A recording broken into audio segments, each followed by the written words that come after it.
Hi guys, so on the back of my review, I wanted to take you through the feature set available in Ultimate General Civil War.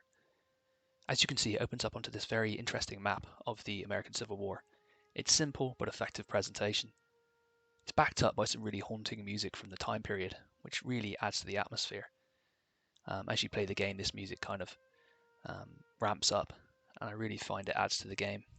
A good score tends to, and I think that came across also in my view and playthrough of Anno 1800. The music in that game is truly stunning, so please check it out. So we'll have a quick look at the options menu. Very, very simple graphics. The game is portrayed in a very simple way, but that's because it needs to get across a scale. You have up to 200,000 troops, possibly more in some of the big battles, displayed on screen, and that's very hard to get across. If you compare that to Total War, you probably have 2,000 men on the screen at any one time. So the game has to be simple. It has to portray very large scale events on what is typically a very small screen. So resolution options, I play most of my games at 1080p. It's all my computer can really do, but it does it well.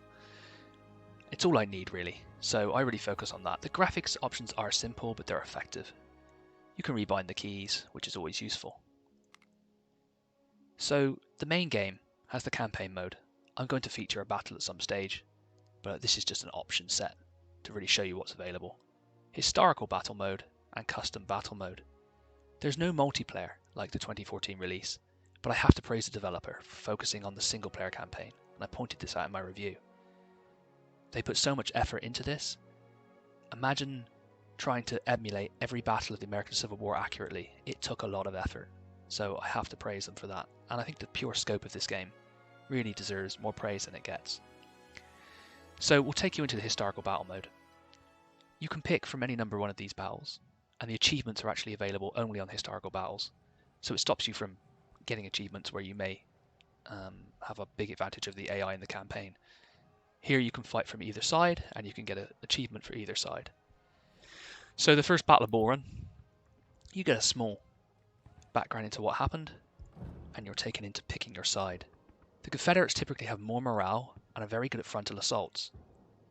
The Union have more manpower and eventually will get more material than the Confederates, which, as the game goes on, and as in reality, help to win the war. You then pick your difficulty levels, Colonel, Brigadier General, and Major General. I generally play on this level.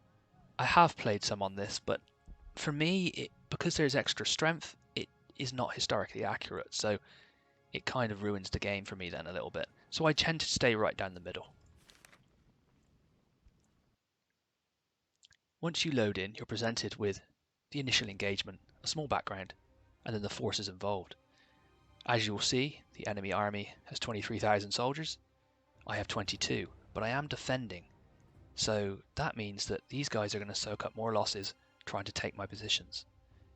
Now, I'm aware as the battle progresses that the Union hit you from the north here, and you have to reform your lines here, and eventually you fall back to this area. This battle really can be decisive for the Confederate if you get it right. It's a very fun battle to play. So I'm going to pick a battle at some stage and I'm going to play it through as a playthrough, but I just wanted to show you the feature set and generally how the game is presented. You can look at the details of your army also, and as I talked about in the review, the different equipment that my units have. So artillery, infantry and cavalry. We will head back to the main menu.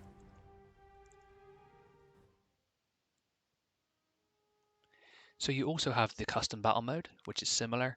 You get to pick a scenario, and you can pick a pre-made scenario, or you can build your own army, which is great. But the meat of the game is the campaign. It's extremely well done. So there we are guys, there's the options available to you in Ultimate General Civil War. I'm going to do a playthrough at some point, but I just wanted to show you the feature set to back up my review. I was very happy with the result I had from the review, so thank you for the support, and going forward, please expect more of the same. Have a great day.